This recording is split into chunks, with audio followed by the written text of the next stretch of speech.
Olá pessoal, boa tarde, tudo bem? Vamos chegando para nós darmos início a essa live que será uma live muito bacana, muito abençoada. Vamos lá, vamos chegando para que possamos dar início.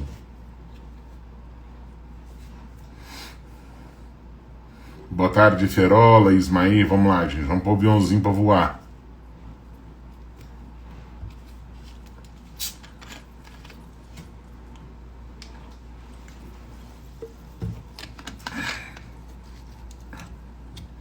Para que o pessoal possa estar chegando, vamos aguardar a nossa convidada.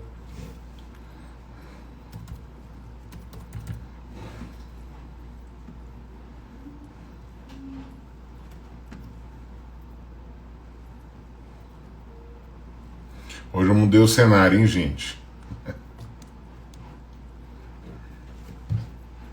Vamos lá.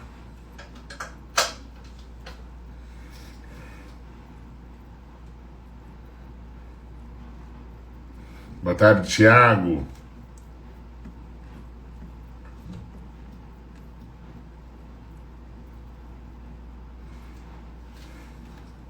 Vamos só aguardar a nossa convidada chegar aqui, para que possamos dar início, tá bom?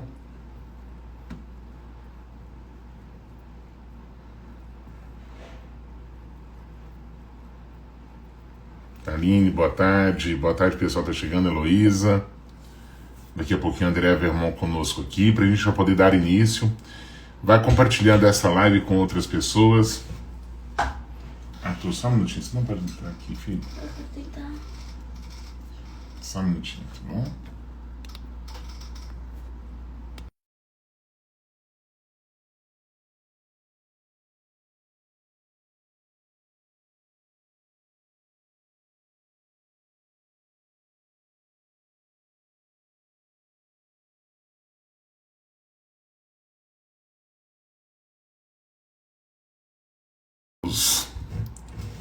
Boa tarde a todos, vamos lá.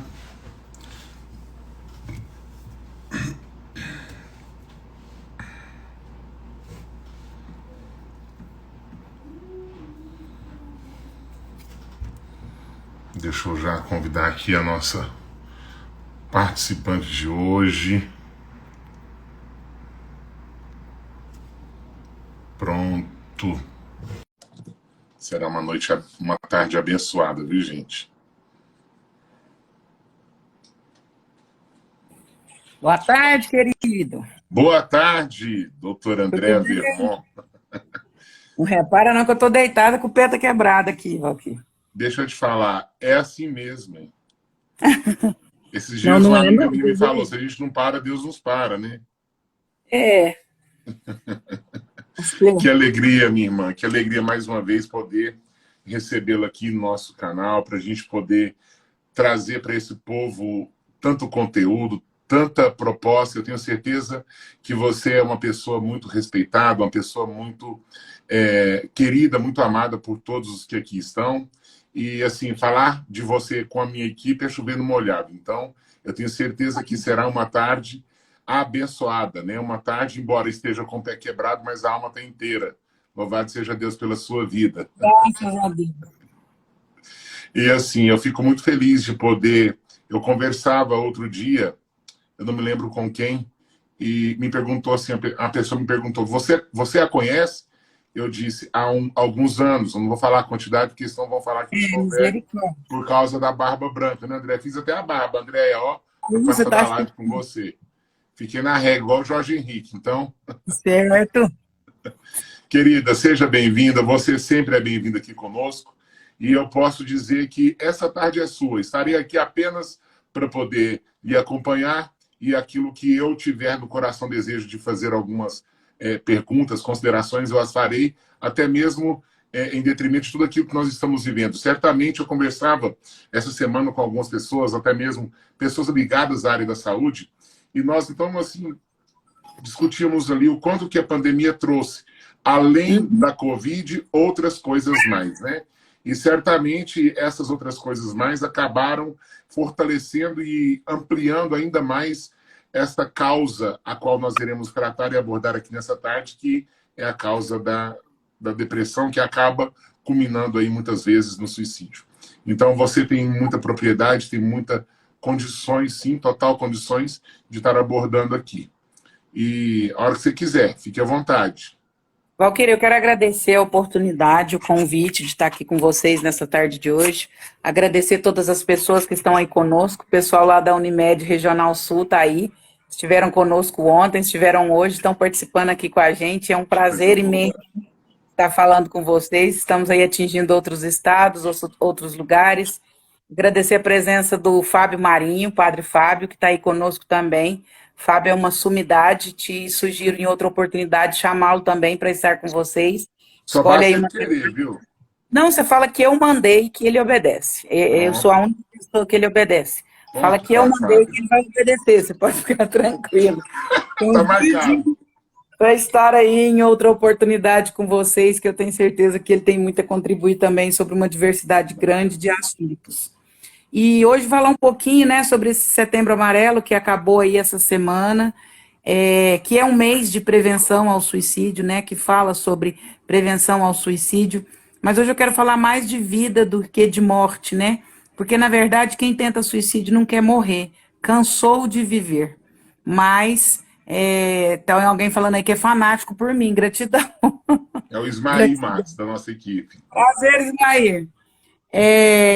Quem tenta contra a própria vida não quer morrer, né? Quem tenta contra a própria vida cansou de viver. E nós vamos falar um pouco sobre isso, e as pessoas precisam entender que a vida é feita de fases, Valquíria, e que todas as fases passam, por mais difíceis que elas sejam. Então, queria falar aqui um pouquinho sobre isso. No Brasil, por ano, mais de 12 mil, quase 15 mil pessoas atentam contra a própria vida de forma bem-sucedida. Mais de 80 mil atentam contra a própria vida e mais de 15 mil atentam e conseguem retirar a própria vida. É um número muito expressivo que piorou muito com a pandemia, infelizmente. No mundo, são mais de 80 mil pessoas que retiram a vida anualmente. Então, o suicídio é a terceira causa mortes que mais acontece no mundo todo. Então, é um assunto que precisa ser muito falado. Mas, como eu disse, quem tira a própria vida não quer tirar a vida, quer encerrar a dor do viver. E aí a gente precisa olhar para essas dores e entender o que acontece, entender por que as pessoas querem colocar um ponto final. E eu dizia isso ontem na Unimed, a minha intenção é trazer uma palavra de esperança.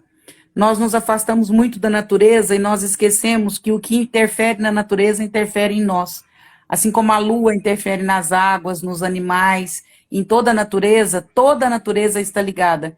E por nos afastarmos dela e por sermos muito vaidosos, nós achamos que a natureza não interfere em nós. E assim como a natureza, que tem 4 estações, nós também temos 4 estações. Às vezes as 4 no mesmo dia, às vezes elas vão passando de forma periódica. E é preciso entender que essas estações, elas não duram para sempre. Eu precisei fazer um pós-doutorado para entender o que a minha avó analfabeta dizia. Ela dizia: o bom passa e o ruim passa. Então eu queria dizer para você que me ouve nessa tarde de hoje, ou se você não me ouve, leve esse recado para quem está sofrendo, que todas as situações, elas têm um tempo de duração e elas passam. Vivemos aí um ano tão difícil, aliás, 2 anos, né, tão difíceis, com essa história de pandemia. Hoje, nós da saúde mental sabemos que nós vivemos agora uma pandemia de saúde mental. Essa deve durar muito mais tempo. Nós devemos ter aí pela frente mais de 5 anos de pandemia de saúde mental, pessoas extremamente...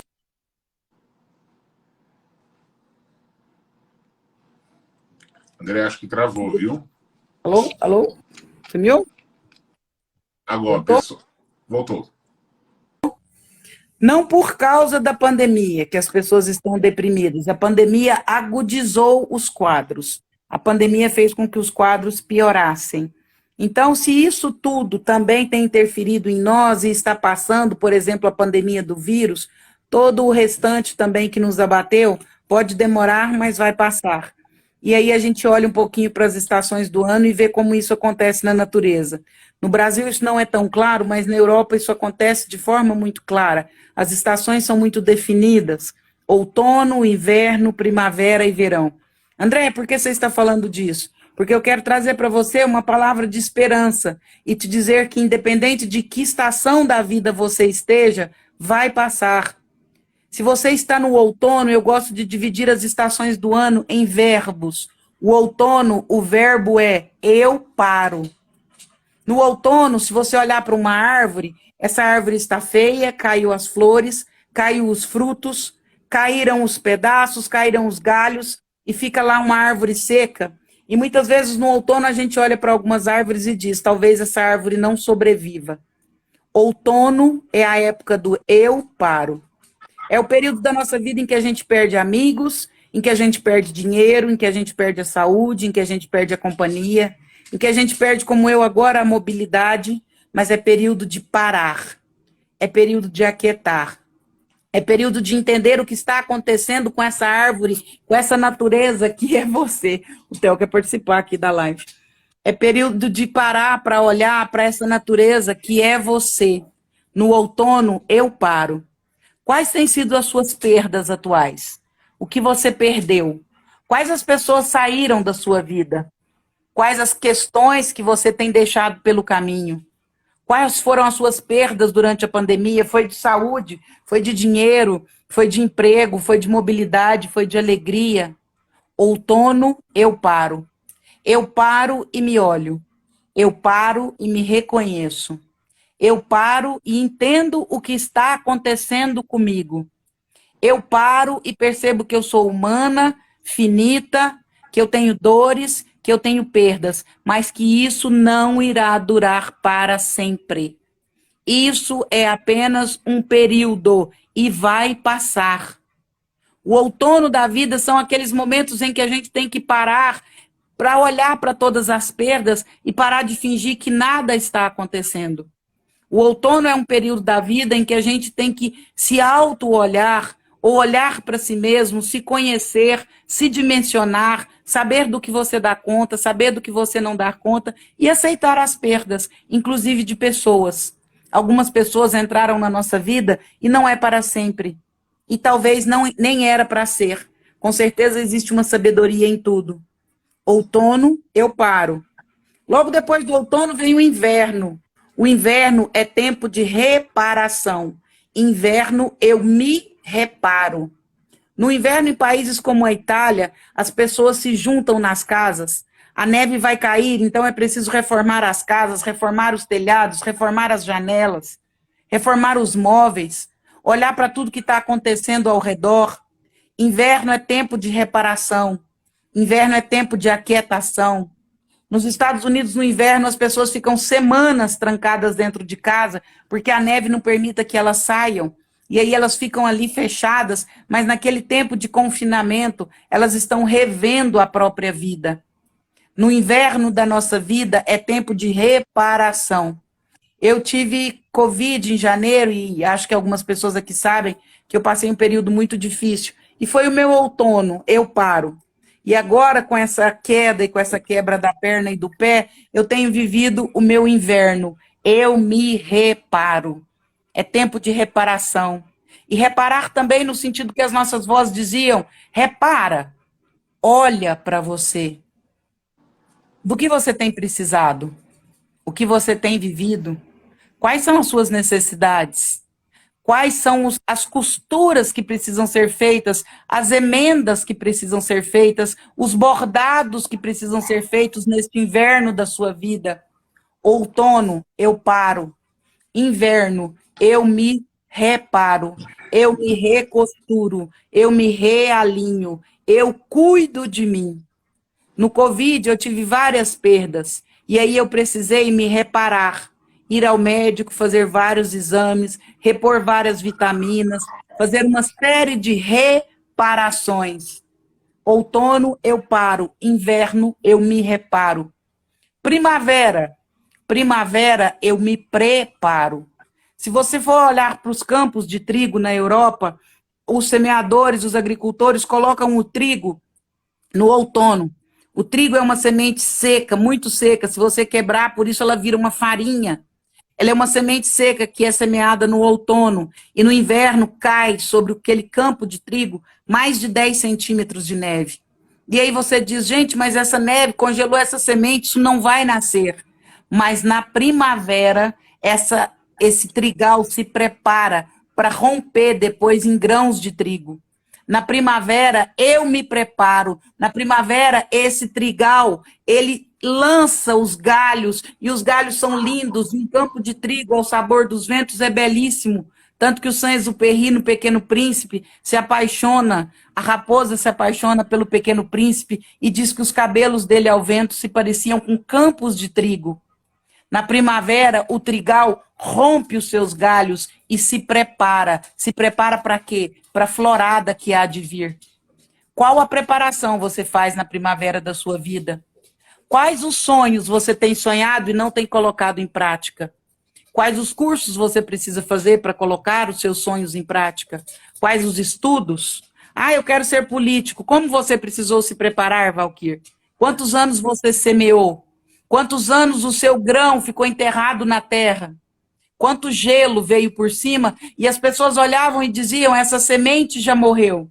Mas, de repente, como se nada tivesse acontecendo, essa semente explode segundo a vontade de Deus e segundo a própria natureza, e um belíssimo trabalho político começa a ser realizado na cidade de Uberlândia através de você. André, por que você está comparando a vida a fases? Porque eu quero te dizer, você que hoje está triste, deprimido, passando por outono ou por inverno da vida, vai passar. Por favor, não desista. As tentativas de autoextermínio acontecem no outono e no inverno da vida. São momentos onde as pessoas estão deprimidas, confinadas, tristes, sozinhas, e aí elas cansam de viver. Mas a minha palavra para você é que você não desista. Ontem eu fiquei impressionada num público substancialmente pequeno, em vista ao público que eu tenho costume de falar, pouco mais de 100 pessoas, e pessoas depois me procuraram, mais de 6 pessoas me procuraram depois da palestra, dizendo, eu tentei contra a minha própria vida, ou eu estou querendo morrer. Uma moça me mandou uma mensagem, eu te cumprimentei, eu estava com curativos no braço, eu tentei contra a minha vida essa semana. É muita gente.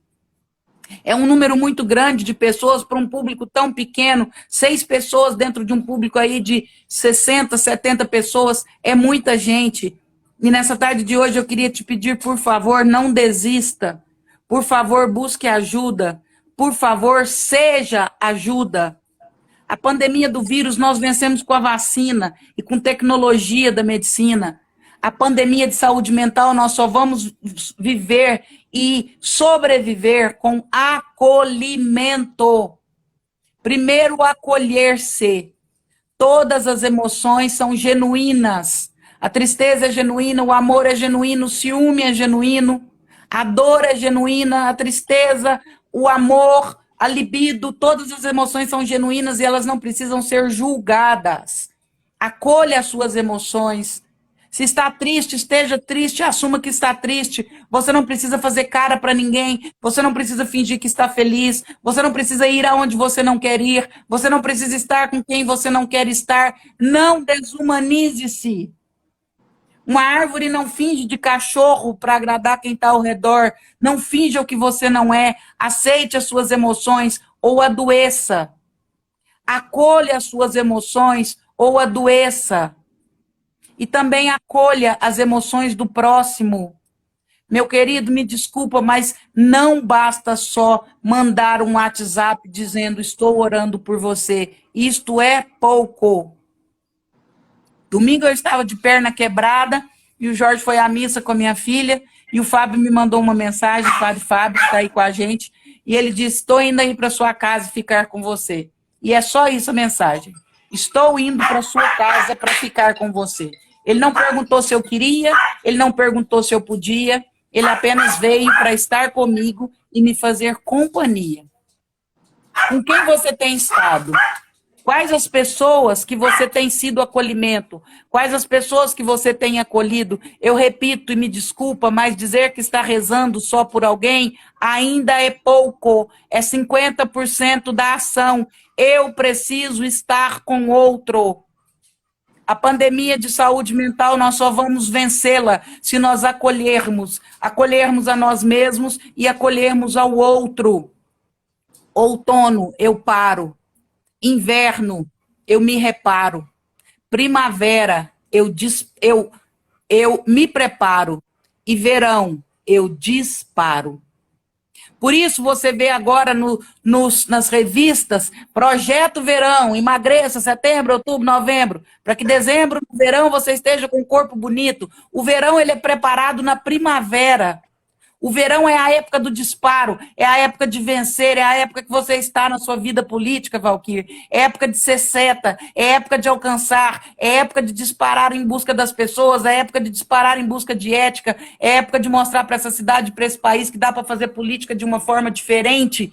Disparo é a melhor época da sua vida, verão é a melhor época da sua vida, é o momento da alegria. É o sábado e domingo, é o churrasco, é o almoço em família, é as férias.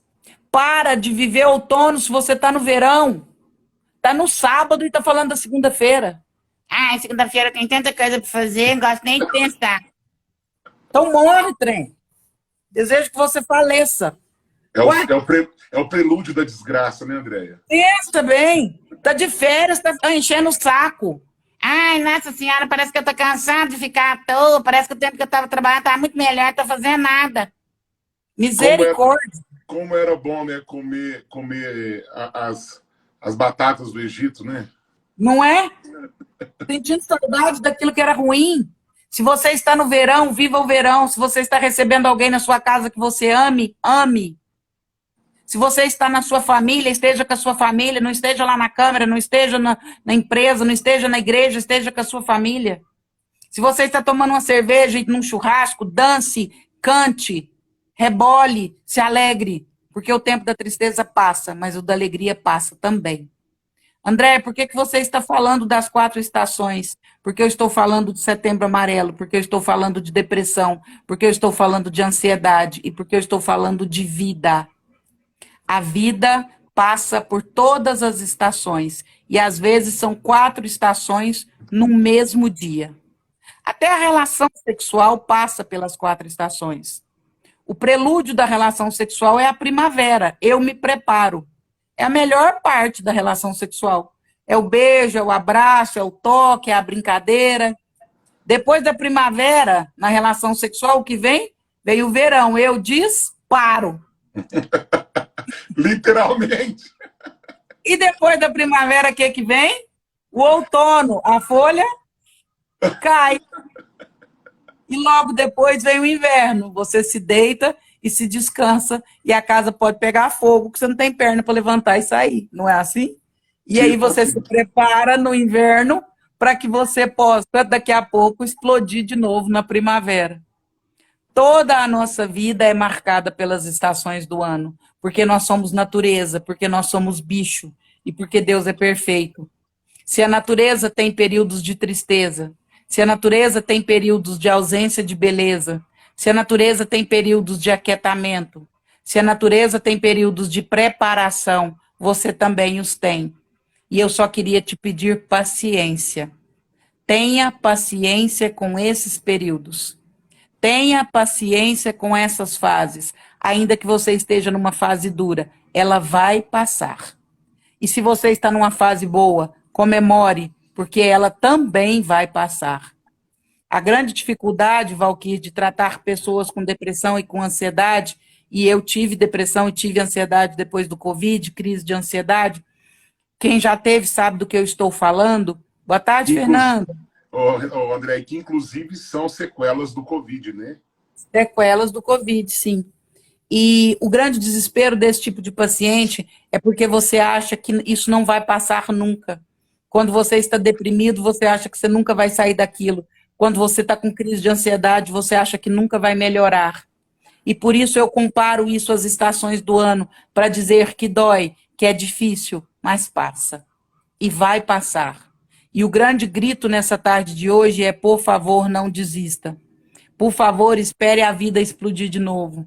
Por favor, aguente os 10 centímetros de gelo, porque o seu trigal vai aparecer, vai irromper. Por favor, espere o tempo do disparo. Espere o verão. Outono, eu paro. Se for este o momento que você está vivendo, pare. Reconheça. Olhe. Inverno, eu me reparo. Se cuide. Eu estou falando de autocuidado. A pessoa mais importante da sua vida é você. Sabe quem é a única pessoa, Valquírio, que vai te acompanhar do sêmen ao cemitério? Eu mesmo. Você mesmo. Você precisa ser uma excelente companhia. Já viu Algum, quanto é horrível viajar com uma companhia ruim? Com alguém que é, só reclama, com alguém que adoece durante a viagem, com alguém que enche o saco o tempo todo? Você é a sua companhia de viagem. Do sêmen ao cemitério. Cemitério, do latim sementério, lugar da semente. Eu saio da semente, do sêmen, e depois eu sou guardada de novo no seio da terra, no sementério. Olha que lindo que é o ciclo da vida. Do sêmen ao cemitério. O seu companheiro de viagem parecido. é um ciclo. E esse ciclo precisa ser vivido com qualidade e com paciência, porque ele passa. Outro dia, André, até quando você aborda isso, me desculpa de eu te interromper, mas eu quero falar isso que eu acredito que vai colaborar e muito. Nós fazemos tantas programações ao longo, né, da vida. Eu quero estudar, quero fazer uma faculdade, eu quero formar, eu quero viajar, eu quero conhecer tantos lugares, só que poucas vezes ao longo do nosso dia a dia, da nossa semana, também do ano, pouquíssimas às vezes nós temos coragem de nos frequentar. A gente se frequenta muito pouco, sabe? Então, a gente não se frequentando, não nos descobrindo quem de fato somos e o que podemos ressignificar em nós, principalmente a partir desse período pandêmico que toda a espécie humana foi submetida, ninguém ficou isento, nós precisamos de ter um olhar mais lento diante de algumas situações e ter paciência, porque a vida está sofrendo um processo e os sofrimentos eles podem nos fazer crescer ou nos enterrar, literalmente. E aqui é uma Exatamente. questão que eu olho e eu tenho muita convicção disso. Eu posso programar N viagens, eu posso programar tantos outros planos para minha vida. Porém, se eu não tiver a coragem de me frequentar diariamente, eu corro um risco muito grande de me perder pelo caminho. Exatamente. E por isso a gente precisa fazer essa viagem para dentro de nós mesmos, né, Valquir? Olhar para si, se reconhecer, se cuidar, reconhecer seus sentimentos, reconhecer seus sonhos, reconhecer seus desejos, respeitá-los, para que a gente não chegue ao adoecimento psíquico, para que a gente possa ter saúde para ser uma excelente companhia, do sêmen ao cemitério. Isso. E quando você traz essa linha, né, de raciocínio, fazendo essa analogia com as estações do ano, com as estações que o tempo nos permite assim visualizá-las e contemplá-las e vivenciá-las. Eu percebo, André, que muitas pessoas às vezes não conseguem ser sensíveis àqueles que com certeza dão sinais de que estão aí programando um suicídio. O prelúdio do suicídio, a pessoa não acorda hoje dizendo: hoje às 4 horas eu vou cometer um suicídio. Ela se programa, ela se organiza para isso. Porque, como você disse aqui no começo, ela não apenas está querendo atentar contra a própria vida, ela quer desligar aquilo que está agudo dentro dela. Ou seja, ela já não suporta mais, a estrutura dela já não aguenta mais. Então, ela dá início, né, a um processo de programação de autodesligar-se. E é muito importante isso que você falou, Valquir. Ontem alguém me mandou uma mensagem no History me perguntando: o meu sobrinho fala muito em suicídio, tem lido muito coisa sobre suicídio, e eu queria que você me desse uma palavra. A palavra que a gente tem mania de dizer assim: quem fala não faz, quem vai suicidar não avisa. Isso não é verdade. 99,9% das pessoas que tentam contra a própria vida deixam antes pista, como pedido de socorro. Então, se você está próximo a alguém que tem tido esse discurso, não tenha medo de falar sobre isso. O grande paradigma da suicidologia, existe um estudo sobre o suicídio, que é a suicidologia. O grande paradigma é dizer: fale sobre. Nós temos um tabu em falar sobre suicídio. É preciso sim falar. Nós não divulgamos números para que isso não se torne também uma epidemia, uma pandemia, mas nós podemos e devemos falar sobre, para que as pessoas tenham espaço. Como eu te disse ontem, eu fiz uma palestra e após a palestra mais de 6 pessoas me procuraram pedindo ajuda. Ou seja, as pessoas precisam sentir que existe alguém próximo que aguenta falar sobre o assunto e que pode oferecer ajuda nesse sentido. Né? E quando você trata disso, enquanto nós, infelizmente, temos pessoas que convivem conosco, que deixam esses relatos, acabam dando sinais de que querem ajuda e não falarmos sobre isso, porque, não, isso não vai acontecer, porque quando acontece com o vizinho, vira para nós motivo de conversa e de até mesmo partilha dentro de nossa casa, mas quando acontece com o outro. E às vezes a gente acaba fazendo vista grossa. E eu não sei se você tem essa informação, creio que tenha já, mas alguns aqui não têm. Em Uberlândia, foi preso uma pessoa que ele ajudava, ele proporcionava ocasiões de suicídio em todo o país, juntamente com a rede de pessoas que programavam isso.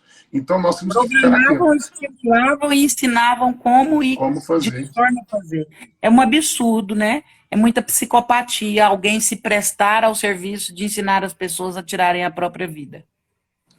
E, infelizmente, olha, nós estamos diante de um cenário que as pessoas se recolheram, né, dentro dos seus invernos, só que algumas lareiras que não são necessárias foram acesas dentro de nossas casas, através, né, das redes sociais, através da internet, como dizia o saudoso Padre Léo, que infelizmente algumas coisas acabaram sendo vomitadas dentro de nossas casas e nós acabamos nos adaptando a esse odor que infelizmente vem para destruir. Então eu percebo que algumas dessas lareiras precisam com urgência, sabe, Andréia, de serem desligadas. Exatamente, você está com toda a razão. E eu queria abrir aí, Val, que você me ajude, por favor, na leitura, para perguntas, porque eu percebi que o assunto ele acaba fomentando muita curiosidade, muita dúvida. Então, se alguém tiver alguma pergunta a respeito, que fique à vontade para perguntar, se a gente puder de alguma forma ajudar ou elucidar, queria me Isso. colocar à disposição. Então, nós faremos da seguinte forma: nós faremos uma pergunta, e assim que essa pergunta for feita, eu vou fixá-la aqui, e assim nós a abordaremos, e logo em seguida nós a retiraremos da fixagem e andaremos para a próxima pergunta. Pode ser, Andréia? Pode, estamos juntos. Então, a você que está nos acompanhando aqui, quero agradecer pela sua participação. Nós abrimos mão, desligamos a lareira da Netflix e ligamos aqui hoje, né, Andréia? Louvado seja Deus.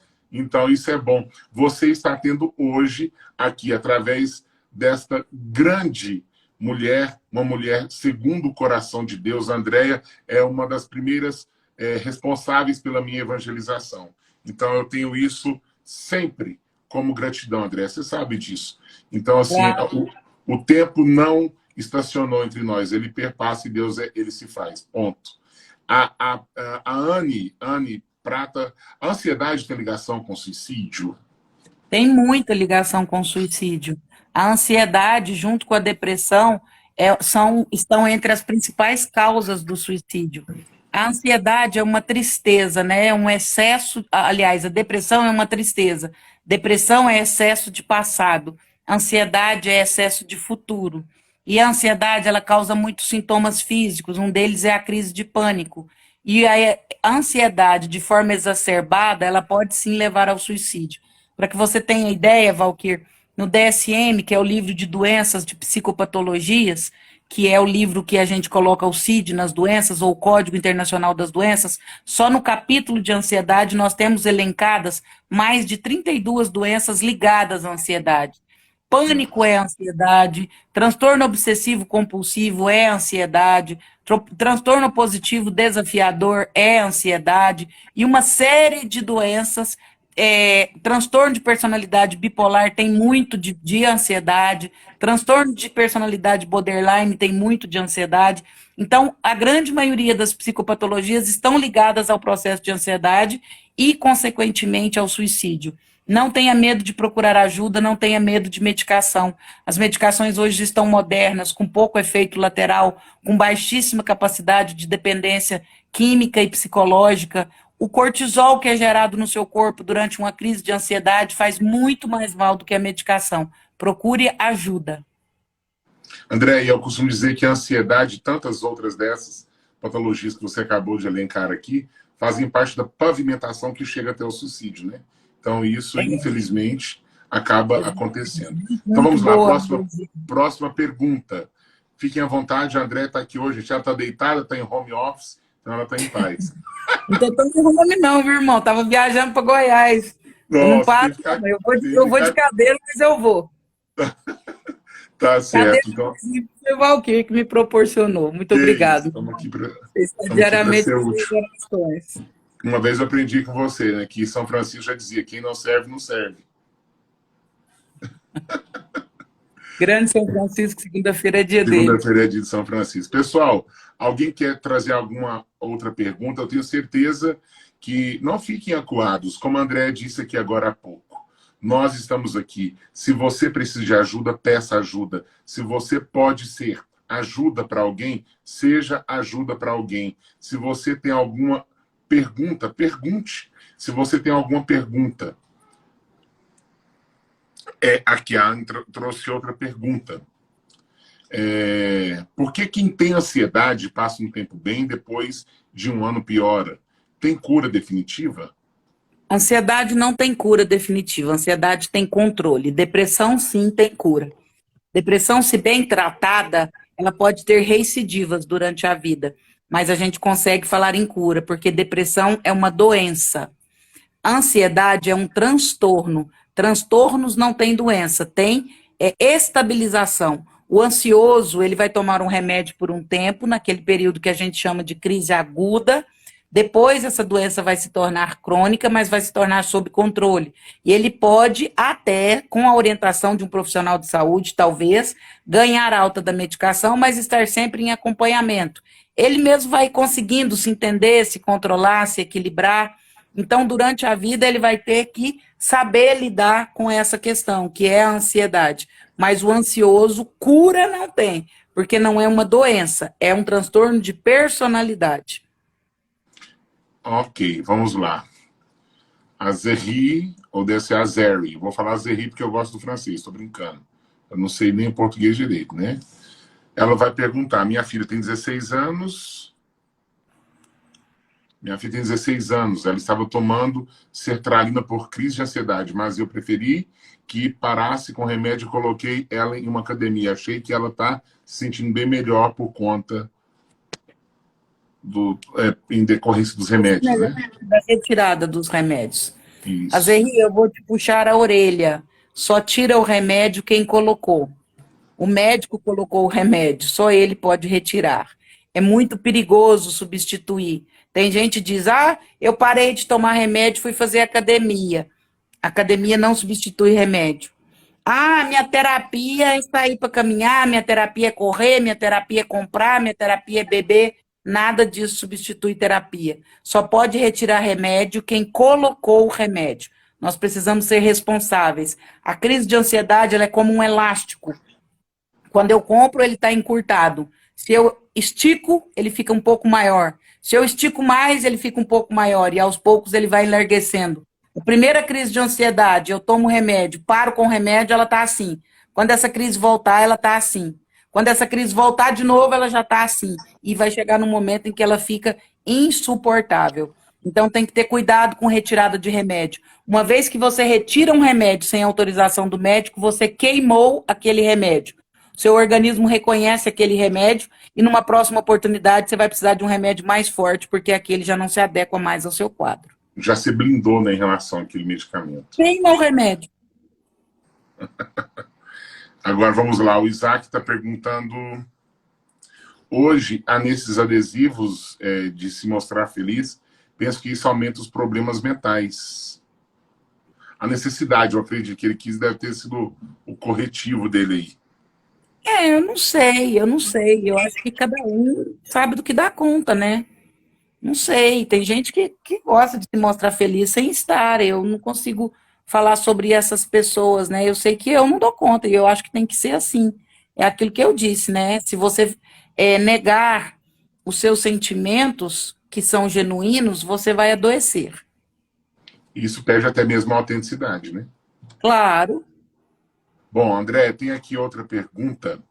Eliane Miranda, como lidar com uma pessoa que direto fala que está com crise de ansiedade, mas só fala comigo e com os outros fica normal? precisa entender se ela está com crise de ansiedade mesmo. É possível que ela só fale com você porque ela só sinta confiança de te mostrar realmente quem ela é com você. Eu não acredito que essa pessoa esteja fingindo. Eu acredito que ela tem dificuldade de mostrar quem ela realmente é para as outras pessoas e com você ela tenha intimidade. Ofereça ajuda, discuta isso com ela. A Débora Gabriela diz assim: ansiedade, falta de energia e dificuldade de estabelecer metas a longo prazo. O que fazer? Ué, tem N coisas para fazer, mas nesse caso eu recomendaria uma terapia, né? São muitos problemas para uma resposta só, especialmente a ansiedade. Quando você me fala em ansiedade, eu já te falo que a falta de energia e a dificuldade de estabelecer metas são em decorrência da ansiedade. O problema principal aí, o carro-chefe, é a ansiedade. E a ansiedade faz uma cascata de outros problemas. Débora, minha querida, procure ajuda especializada. O Tiago está perguntando assim: André, tem pessoas que cometem suicídio, porém não tinham sintomas psicológicos, como ansiedade, depressão, síndrome do pânico, etc. Como saber se a pessoa pode cometer mesmo sem demonstrar causas psicológicas? Ela não tinha sintomas que você percebia, mas com certeza ela tinha sintomas. Ninguém tem força e energia para retirar a própria vida se não estiver adoecido. Demanda uma energia gigantesca retirar a própria vida. É algo muito grande. Só estando num estado de adoecimento grave, a pessoa consegue fazer isso. Não é que ela não tinha nenhum sintoma, é que ela não tinha nenhum sintoma que ao redor fosse perceptível. Vamos lá, mais alguma pergunta para. Como perceber que alguém pode ter uma tendência à tentativa de autoextermínio? É aquilo que você falou, Valquir, se visitar ou visitar o outro, ter um olhar demorado sobre o outro. Nós estamos na era da aceleração. Aceleramos até as mensagens do WhatsApp. E assim como a nossa audição foi acelerada, o nosso olhar também foi. Olhamos para as pessoas de forma muito rápida e de forma rápida não conseguimos perceber se alguém está deprimido, ansioso ou querendo tirar a própria vida. Infelizmente, quando as pessoas que convivem, aquelas que estão próximas no dia a dia, não conseguem estabelecer esse nível de percepção, eu percebo que não tem como uma pessoa que está para cometer o suicídio. Eu uma vez tive um amigo que cometeu um suicídio nas imagens. Acredito eu que teve uma avalanche de serotonina ali na hora, teve uma avalanche de outros momentos ali que é muito rápido. Mas como nós já falamos aqui agora há pouco, não acontece da noite para o dia. Há uma programação, a pessoa vive o prelúdio do suicídio por alguns dias, né? Então, infelizmente, acaba explodindo em um determinado momento. Sim. Próxima pergunta, gente, enquanto a André vai falando sobre... Aqui, ó. A Eliane Miranda diz assim: minha mãe já teve depressão, ela quando sente que está melhor, ela não aceita continuar com o remédio, mas depois volta a depressão novamente. Ela vai ter que se conformar com esse vai e vem, com esse looping. Ela não vai melhorar nunca. Como eu disse, se você não faz um tratamento sério, como eu fiz e estou fazendo, a retirada do meu antidepressivo depois do Covid foi feito pela psiquiatra, da forma certa, com desmame, com tudo certinho. Eu não tive nenhum efeito colateral, eu não tive abstinência. Se você não toma o remédio, e nem tive recidiva, graças a Deus, da depressão. Se você não toma medicação de forma correta e não faz o tratamento correto, você vai ter que se acostumar a viver num looping de saúde mental. Dias muito bons e dias horripilantes. É uma cadência sem fim, né? É. Não vai Tem ter gente que jeito. diz que estou com depressão tem 20 anos. Isso não existe. Depressão de 20 anos é depressão não tratada. Depressão é uma doença com começo, meio e fim. E reincidivas durante a vida, raras. E uma das grandes causas da depressão, dentro daquilo que eu entendo, Andréia, é que a maioria das pessoas não admitem o tratamento, não querem o medicamento, não querem a ajuda profissional, não aceitam, às vezes, gastar uma hora lá no consultório da doutora Andréa Vermont para se tratarem. E isso é uma necessidade, sabe, minha gente? Eu quero aqui fazer merchan mesmo. Se vocês tiverem a coragem de procurarem uma ajuda, vá à doutora Andréa Vermont. Eu não estou aqui para poder fazer uma defesa do merchandising dela, não é isso. Porque eu sei onde que o calo aperta quando se trata de doença comportamental. E, infelizmente, como ela bem disse, nós estamos agora no final da tsunami da pandemia. Só que se nós fizermos aí se nós assistimos um filme aí, eu esqueci o nome dele, falando daquela tsunami que teve na Indonésia, quando a água adentra a cidade, ela causa um estrago. Mas o estrago pior é quando ela volta, a ressaca, quando ela volta para o mar. E agora nós vamos viver, sim, esse colapso aí por um período de, no mínimo, 5 anos, como a Andréa disse, acho que ela foi até generosa, em decorrência de tanta coisa que está acelerando, né? Então eu vejo que as pessoas precisam e têm que se despertar para isso. E, infelizmente, nós não temos, principalmente aqui no Ocidente, de forma mais propriamente dita falando aqui, no nosso Brasil, aqui na nossa América do Sul, nós não temos a cultura de nos tratarmos. E isso é uma precarização das áreas emocionais. Então precisamos de tratamento, precisamos de ajuda, precisamos ter a coragem de sentar lá e desabafar. Não é apenas bater papo, não é conversar. Existe uma ciência por trás disso daí, né, André? Claro, é mais até que desabafar, é desnudar-se, sabe, Valquir? É ter coragem de arrancar a roupa da alma, deixar a roupa nua e se permitir se olhar. É um ato de amor e de caridade consigo mesmo. Pessoal, vamos lá. Próxima pergunta para a doutora Andréia. Ela está cansada, está com a perna quebrada, o Jorge Henrique está cuidando dela, mas nós vamos aproveitá-la ainda mais, porque ela está lá deitada e nós vamos ainda. Eu quero fazer uma pergunta aqui, Andréia. Depois, vamos lá. O Isaac está fazendo uma aqui, depois eu faço a minha. Já ouvi que todos precisam de terapia. Isso é fato. E se é fato, qual é a sua avaliação das políticas públicas sobre as doenças da mente? Boa. Boa, muito boa. Ô, Isaac, é fato, todo mundo precisa de terapia. Assim como todo mundo precisa de banho, como o corpo precisa de banho, a alma também precisa. Terapia é o processo de lavar a alma, de olhar para a alma, de entender sua história, de revisar seus processos, de revisar suas dores, de revisar sua infância. Então, eu acho inadmissível alguém dizer eu não preciso de terapia. Talvez você não queira, mas terapia todo mundo precisa. Eu não tomo remédios é muito melhor tomar suplemento alimentar do que tomar remédio. A gente não faz terapia só quando a gente está doente. A gente faz terapia principalmente para a gente não adoecer. Então, terapia não é para deprimido, ansioso, doido, não é nada disso. Terapia é para quem está saudável e quer ser um ser humano melhor. Então, sim, todo mundo precisa de terapia. Políticas públicas em relação à saúde mental são precárias. E aí fica para o nosso vereador o dever de casa. Precaríssimas. Hoje, por exemplo, em Uberlândia, nós temos apenas como é que chama, Valquíria? Os centros CAPS, o Covid, ele me rouba algumas palavras. CAPS, Centro de Atendimento Psicossocial. É apenas um acolhimento e um atendimento de emergência, não é um atendimento psicoterapêutico. É bem paliativozinho, né? Muito paliativo. É só um atendimento de acolhimento para casos graves, por exemplo, tentativa de suicídio, todos vão para o CAPS, e para trabalhos manuais, enfim, laborterapia. Não existe hoje em Uberlândia um atendimento, pelo menos na rede pública, sustentado por políticas públicas que eu conheço, de atendimento psicoterápico, de psicoterapia. Então, infelizmente, quem não tem convênio e quem não pode pagar está desamparado, sem amparo. Infelizmente, é uma realidade a qual você traz aqui.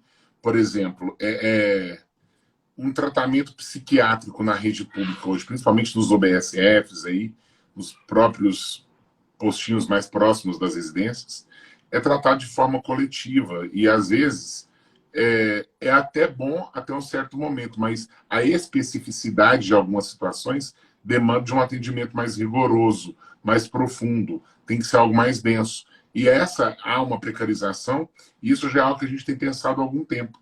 E quando você coloca essas questões, o que me salta ao coração, André, são as propostas que nós temos que levantar, Isaac, com base nisso que a gente está discutindo aqui. As pessoas vão ter que se readaptar, se reorganizarem para os próximos 5 anos, no mínimo, como a André bem disse aqui. E nós vamos ter que labutar em cima disso para encontrarmos o que pode ser proposto juntamente à Secretaria de Saúde, à Secretaria de Estado de Saúde, ao próprio Ministério da Saúde, que isso é muito bom. Uberlândia, por exemplo, tem um espaço que trata pós-Covid. Somos pioneiros em Minas. Então, isso é referência. Mas, ainda assim, é muito pouco diante da quantidade de pessoas que passaram e foram submetidas a esse vírus. E a pergunta que eu queria te fazer, André... Uberlândia é uma cidade do tamanho de Ribeirão Preto. Ribeirão Preto tem pelo menos uns 3 centros de atendimento, como se fosse um hospital municipal, só que só para saúde mental. Uberlândia não tem nenhum. O único lugar em Uberlândia onde é possível fazer internação de forma precária é na Universidade Federal de Uberlândia. Se você chegar em qualquer hospital da rede pública ou municipal de Uberlândia com uma crise de ansiedade, com um surto psicótico, o hospital apenas vai te colocar um diazepam, Fenergan na veia e não tem o que fazer com você. Quem vai te atender é um clínico geral ou um cardiologista, não vai ser um psiquiatra. Uberlândia é super precário na área de saúde mental. Repito, Ribeirão Preto tem pelo menos 4. E eu não estou falando de CAPS, de Centro de Atendimento Psicossocial, que trata doenças mentais. Eu estou falando de centros de atendimentos que tratam saúde mental. Isso é muito diferente. Precisa de uma ação política efetiva e real voltada para isso. As pessoas que não têm convênio ou que não podem pagar estão desamparadas. Uma consulta com um psiquiatra precisa ser pelo menos uma consulta de 1 hora. Não é possível fazer diagnóstico de alma com menos que isso. Não dá para ir numa UAI ou numa UBSF e ser atendido em 20 minutos por um psiquiatra. Não dá para de forma coletiva, né? Coletiva. Não dá para esperar 40, 60, 90 dias um psiquiatra, não dá tempo.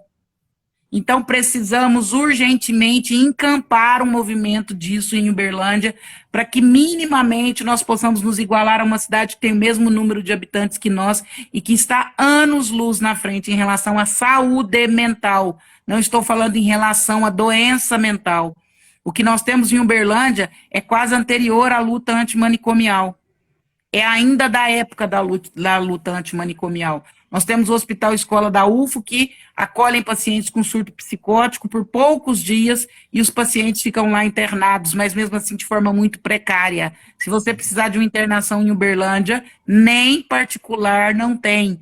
Quando eu preciso encaminhar um paciente que tem condição financeira, eu preciso encaminhá-lo para Ribeirão Preto para frente. Uberlândia não tem nada nesse sentido, nem particular. Então, nós vamos empenhar a partir de hoje sobre essa questão, que já é algo que vem, assim, batendo muito forte ao meu coração. André, a pergunta que eu quero te fazer, eu acredito que vai servir para muitas pessoas que estão aqui.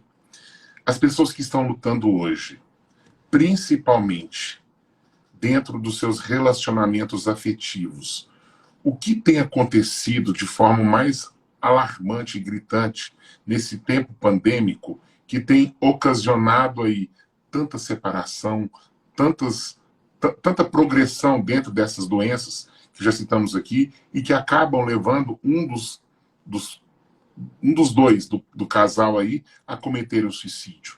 Eu fico preocupado porque os casamentos estão se dissolvendo, eles estão se adoecendo e um deles estão se matando. São algumas das pesquisas que eu levantei aqui. Valquíria, nesses últimos 2 anos aumentou em mais de 42% o número de divórcios com a pandemia. Por que isso aconteceu? Porque voltamos para dentro de nossas casas. Antes nós tínhamos um problema, mas nós fugíamos no álcool, fugíamos nas viagens, fugíamos nas companhias, nos amigos, nas festas, fugíamos no trabalho, pessoas trabalhavam até muito tarde nas empresas, tudo isso com o objetivo de fugir de si mesmo. Vivíamos no coletivo e coletivizávamos a dor. A nossa dor, uma gota de água suja num copo de água, ela se dilui. Mas uma gota de água suja numa xícara pequena, ela contamina toda a água. No momento em que saímos do coletivo e viemos para o individual, para o confinamento, todas as dores vêm para fora. Todos os problemas que já existiam emergem. E aí a gente vê esse grande número de divórcios, de separações, e alguns culminando até, infelizmente, com a retirada da própria vida. O grande recado da pandemia é: pare de fugir das suas dores. Antes você fugia das suas questões indo para a rua, bebendo, se divertindo, viajando, conversando com outras pessoas. O grande recado da pandemia é aquilo que você falou: viaje para dentro de você mesmo, para que você não tenha que um dia fazer isso de forma forçada e talvez não suporte. André, como você é da área, o Isaac está perguntando se você conhece alguma cidade que consiga apresentar para nós um modelo que seja referência de política pública de saúde mental. Ribeirão Preto tem uma fantástica, aquela cidade lá do rodeio, como é que chama? Barretos. Barretos. E no sul do Brasil também, viu, Valquíria? Eu tenho alguns contatos, inclusive, de cidades do sul do Brasil que têm, sim, políticas interessantes. Eu sou suspeita, eu sou apaixonada com o sul, eu fiz um trabalho no sul já venho fazendo há alguns anos, e lá tem algumas cidades pequenas, mas extremamente zelosas em relação à saúde mental dos seus habitantes. Então, a gente tem, sim, aí algumas referências. Então, André, só voltando um pouquinho naquela pergunta que eu te fiz. Por que eu fiz essa pergunta? Porque eu vou citar um exemplo de um amigo meu. Ele trabalhava no bate-pronto de uma seguradora, que ele saía cedo de casa, voltava para casa por volta de 9 horas da noite, e agora a empresa construiu dentro da casa dele um escritório para ele. Ou seja, ele trabalha 100% home office agora. Então, alguns modelos híbridos que empresas passou a adotar, nem é que passarão, passou a adotar. Muitas empresas agora vão trabalhar com esse sistema híbrido. Às vezes a pessoa trabalha 2, 3 dias a semana em casa e vai para lá só mesmo para poder não perder esse vínculo. Então, isso é uma realidade, né? Isso é uma realidade que tem despertado também essas mazelas, né? Porque só sente. É uma realidade que não volta atrás. A UP Brasil, a antiga Policard, em Uberlândia, desativou a sua sede física. Com a ida das pessoas na pandemia para casa, a UP agora não vão voltar para o prédio físico. Ninguém mais vai voltar a trabalhar de forma presencial, 100% online. A Algar, há alguns dias atrás, eu fazendo uma live com o Luiz Alexandre Garcia e com o Dr. Luiz, a Algar teve mais de 60, 65% das pessoas no online e que permanecerão assim para sempre. O online deu muito certo, as pessoas deram muito resultado trabalhando home office. O grande desafio é a humanização das pessoas. O grande desafio, eu falava isso com o Luiz Alexandre, eu dizia, Luiz, nós conseguimos resultados fantásticos no home office, nós só tomamos bolada nas costas na humanização, no cuidar da saúde mental das pessoas. Dos números nós não perdemos, nós perdemos para a saúde mental. Então, diante dessa crescente nos números para as empresas e nessa falta de humanizar-se umas com as outras, isso não pode precarizar a vida útil do servidor? Sim, sem dúvida. O ser humano é um ser gregário. Desde as cavernas nós precisamos dos grupos. Nós buscamos os grupos. O homem da caverna, ele caçava em grupos porque ele sabia que ele corria menos risco. Eu dizia isso para o Luiz e para o doutor Luiz também. O cafezinho faz falta, o bate-papo indo para o estacionamento faz falta, a conversa de 10 minutos antes da reunião até todo mundo chegar faz falta. Por isso eu disse, ganhamos em números, não perdemos em números, mas tomamos uma bolada nas costas em relação a relacionamento. Por isso precisamos repensar as relações. As pessoas e as empresas que vão ficar home office, como farão para cuidar das pessoas? Como farão para humanizar essa relação com as pessoas? Eis aí o grande desafio. É porque dessa pergunta, e até mesmo já instigando você a essa resposta mesmo, porque eu percebo que isso também pode acabar ao longo do tempo, fazendo com que as pessoas se isolem, se isolem, se isolem, e aí vão perdendo até mesmo essa afinidade de relacionamento. E isso pode ser também um sinal, como o Thiago perguntou ali atrás na pergunta dele, que também a pessoa está se adoecendo por não ter o convívio social. Isso pode ser também um sinal propenso a levar a pessoa também a ter até um indício de suicídio, né, André? Claro, claro. A solidão, a dor na solidão é mais difícil, com certeza. Claro que há um aumento do quadro de adoecimento que caminha em conjunto também com essa perspectiva do home office. Sim. Pessoal, mais uma pergunta para a doutora Andréa Vermont. Vamos lá, mais uma pergunta. Vamos aproveitar, gente. Vocês não sabem tanto que eu estou pagando caro nessa hora aqui. Eu não vou dar conta, então vocês me ajudam aí, viu? Loucudo, mentiroso. Vamos lá, gente. Próxima pergunta. Ô, Isaías, eu vou mandar a nota, viu? Segunda-feira, só para ele aprender. Crê em Deus, Pai. Deixa eu te falar aqui, Andréia, enquanto o pessoal faz a pergunta, gente, manda a pergunta aí, e eu quero te falar, sabe, André, o que, que eu percebo? As pessoas estão lutando, não é às vezes contra o tempo, não é às vezes contra outra pessoa, não é às vezes contra o patrão, contra o novo modelo que você acabou de colocar do home office. A luta vai ter que ser nesse visitar si mesmo para poder se readaptar. Porque Sim.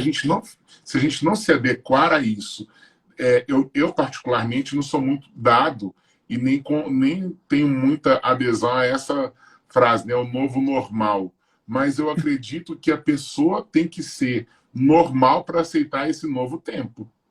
É, Então, quando ela extrapola essa normalidade, é que às vezes traz essa dificuldade também, né? não dá para lutar contra, né, Valquir? Não dá para nadar contra a corrente, né? Infelizmente, realmente viveremos esse, não sei se novo normal, né? Não sei, talvez novo tempo, né? Mas que as coisas mudaram e que algumas não voltarão atrás, não voltarão. Se alguém aqui tem esperança disso, perca, porque não voltarão. Algumas coisas não voltarão a ser o que eram antes. Certo. Mais alguma pergunta, gente? O povo está tímido, Andréia. Nós não temos protocolos, viu, gente? Pode Nós fazer a já pergunta que você podemos, quiser. Hã? senão nós já podemos encerrar. Não, pelo amor de Deus, gente, manda uma pergunta.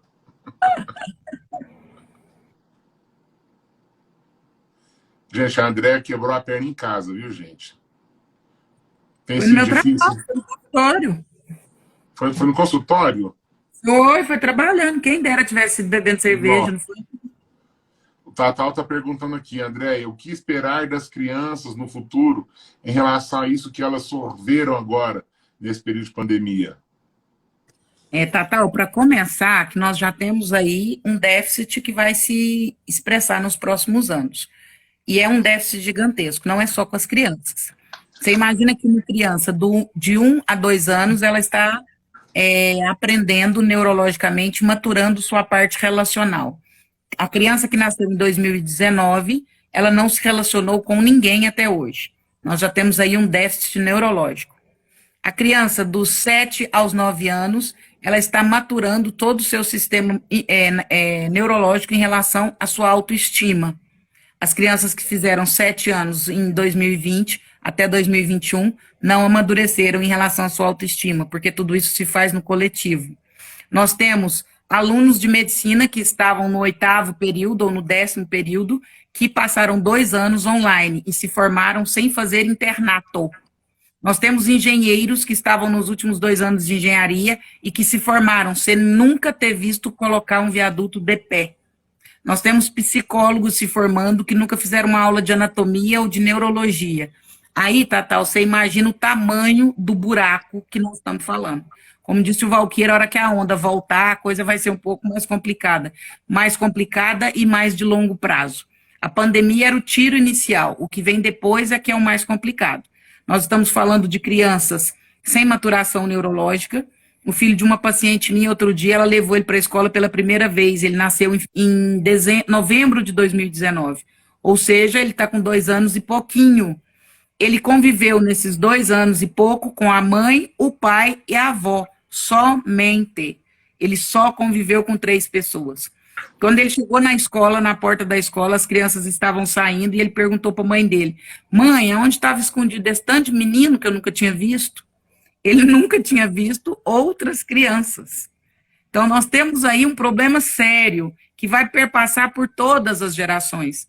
A fase dos 12 aos 14 é onde a criança deixa de ser criança e passa a ser adolescente. Ela deixa as meninices e começa com a rebeldia da adolescência. Quem estava com 12 anos no período da pandemia chegou agora com 14, com as mesmas meninices. Então, Valquir, nós temos um problema aí geracional.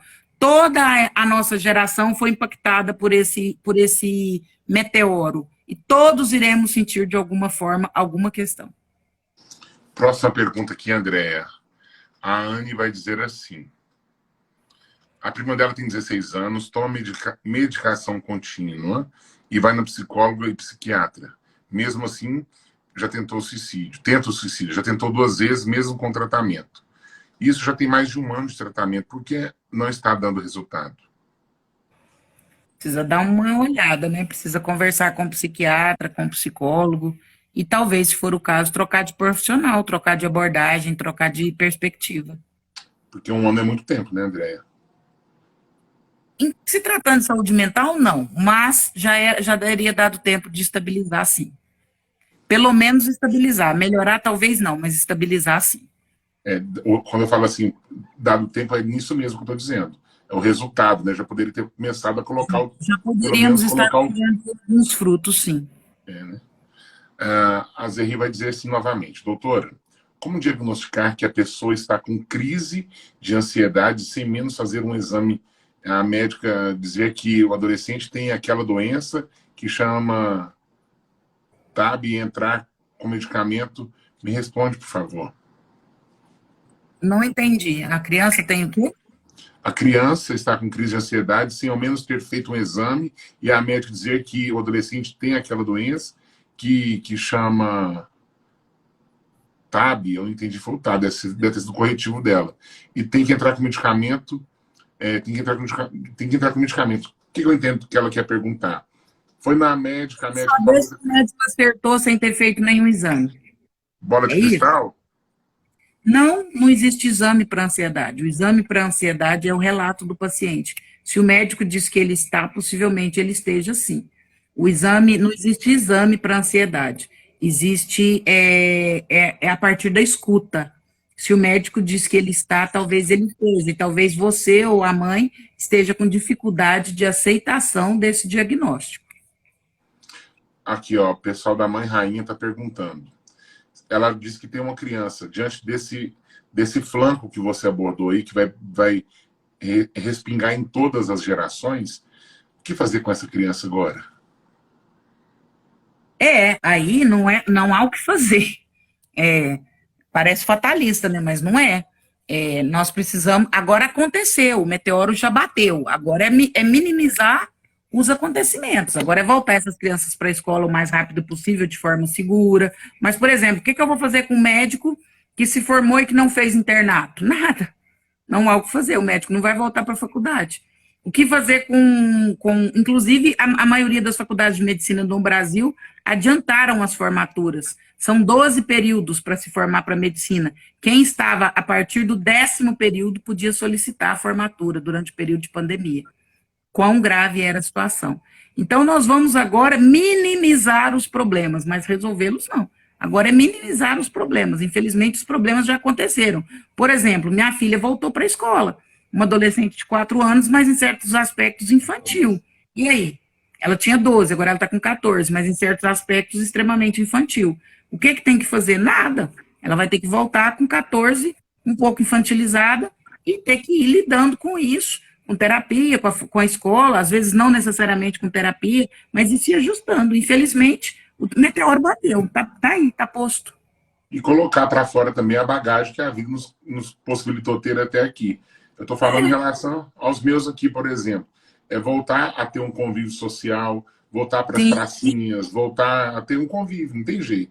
Não tem uma receita pronta, né, André? isso. E não tem, porque é tudo muito novo, né? Assim como o Covid, ninguém sabia o que fazer no início e ainda continua sabendo-se muito pouco, sobre saúde mental no Covid também a gente ainda sabe muito pouco. A gente está aprendendo com a experiência, mas infelizmente não tem receita de bolo. Não vai ter como entrar para um laboratório e ter tempo suficiente para poder assimilar. Não Não vai dar, tem. né? Vamos lá, pessoal. A última pergunta, doutora André, porque ela precisa de.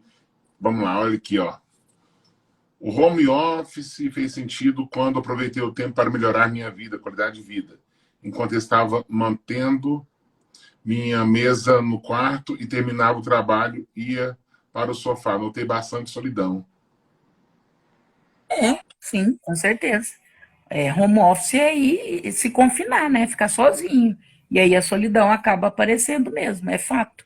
E, aliás, foi para isso que nós fomos para o confinamento, né? Para estarmos sós e não espalharmos o vírus.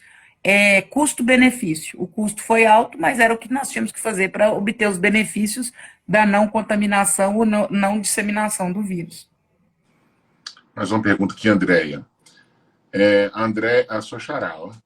Meus filhos de 9 e 12 anos não conseguem deitar e dormirem sozinhos. Eu tenho que colocar eles na cama comigo até eles dormirem. O que fazer? Continua assim ou faço neles a normalidade? Não, tem que buscar ajuda. Menino de 9, 12 anos que ainda dorme com mãe e pai precisa de ajuda. Essas crianças já têm que estar no quarto.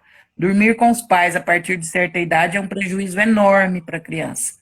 Não pode. É uma das poucas coisas que a psicologia é unânime e enfática, porque na maioria das vezes a psicologia trabalha com interpretações subjetivas, pessoais. Mas nesse ponto a psicologia é unânime e enfática. Criança, a partir de certa idade, não pode mais dormir com os pais. Então, uma criança de 9 e uma de 12 precisa ser retirada do quarto dos pais. E se não conseguir fazer isso sozinho, procure ajuda. É possível que vá precisar de ajuda, porque a essa altura já é possível que já não consiga mais sozinho. André, ela está dizendo que dorme até pegar no sono, depois leva para a cama. Tá errado, né? Criança, a partir de 2 anos, ela pega no sono sozinha no quarto dela. Ela precisa dar conta dela. Ela precisa dar conta da solidão dela, ela precisa enfrentar os medos dela, ela precisa saber que ela tem um espaço, que os pais têm outro. Não pode continuar no quarto dos pais. Já está patológico. O Isaac está antes de eu entrar na do Isaac, ela está dizendo que isso começou na pandemia. Sim. Muitas crianças regrediram para o quarto dos pais na pandemia. Mas agora, como elas voltaram para a escola, elas precisam voltar para o quarto também. Cabe também, André, desculpa a minha intromissão aqui, saber se não foi uma causa que você, a outra André aí, acabou causando com o medo exacerbado de que a pandemia tirasse os filhos de você. Então você os trouxe para perto de você, para que você pudesse olhar se está respirando, até uma questão mesmo assim, né? Se isolarem ainda mais. Sim. O Isaac está perguntando, André, se a ansiedade que às vezes algumas pessoas têm, pode ser de herança, ou seja, pode ser uma doença hereditária. Pode sim. Ansiedade tem altíssimo fator genético. Se tem alguém na família, pais, mães, avós que eram ansiosos, a sua chance de ter isso no seu DNA é muito grande. Se isso vai vir à tona ou não, aí vai depender do contexto. É o que a gente chama de genética e epigenética. Genética é o que está no meu DNA. Epigenética é o contexto que eu vivo que vai fazer com que isso aflore ou não. Certo. André, meu irmão, eu não tenho palavras para te agradecer. Querido, eu te agradeço a oportunidade. E assim, como você já disse aquela vez, sempre que precisar. Que bom ouvir sempre que você precisar. Ficou intrínseco a minha alma isso, sabe? Então, Bom, obrigado, gratidão, minha irmã, gratidão por tudo.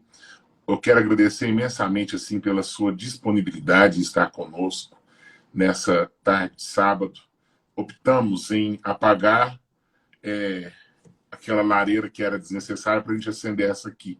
Eu tenho certeza que muita gente aqui nessa tarde pôde receber a graça de Deus através de você, e eu tenho certeza absoluta que isso foi bom para todos nós. Eu não tenho palavras, a única palavra que eu resumo tudo. Já está cumprida. Gratidão, viu? Gratidão por tudo. Eu queria encerrar com um poema do Lenine que cabe muito bem para essa pandemia e parece que foi escrito para esse tempo. Mesmo quando tudo pede um pouco mais de calma, até quando o corpo pede um pouco mais de alma, a vida não para. Enquanto o tempo acelera e pede pressa, eu me recuso, faço hora, vou na valsa. A vida é tão rara. Enquanto todo mundo espera a cura do mal, e a loucura finge que isso tudo é normal, eu finjo ter paciência. O mundo anda cada vez mais veloz. A gente espera do mundo e o mundo espera de nós um pouco mais de paciência. Será que é tempo que te falta para perceber? Será que nós temos todo esse tempo para perder? E se você quer saber, a vida é tão rara, tão rara. Mesmo quando tudo pede um pouco mais de calma, até quando o corpo pede um pouco mais de alma. Eu sei, a vida não para. A vida não para, não. Grande beijo, Valquir. Tô com o Valquir. Eu também estou com a Andréia. Eu quero encerrar dizendo que uma vez eu vi você na sua rede social. Retrovisor são os pequenos, tanto da parte central como dos laterais. E o para-brisa é grande. Vamos olhar para frente. Vamos para frente. Gratidão. Dá um abraço nos meninos, no Então, Jorge. querido, Deus te abençoe, Gratidão, viu? Obrigado, gente. Valeu. Quanto a sua atitude me emocionou nesses últimos dias. Você não sabe o tanto que o que você considera pouco fez diferença na minha vida nos últimos dias. Que isso, André? Eu não fiz nada. Gratidão. Deus abençoe, viu? Fica na paz, irmão. Depois eu vou levar o pão de queijo. Você faz o café, vamos tomar um café. Duvido, quer ver se é homem para trazer. Vai, só marcar o dia. Não fala assim, não. Eu vou embora. Com Deus, querido. Com Deus, gente. Obrigado, gente. Deus te Até abençoe. mais. Beijo. Quem não me segue, segue aí. Vai valer a pena. Deus abençoe.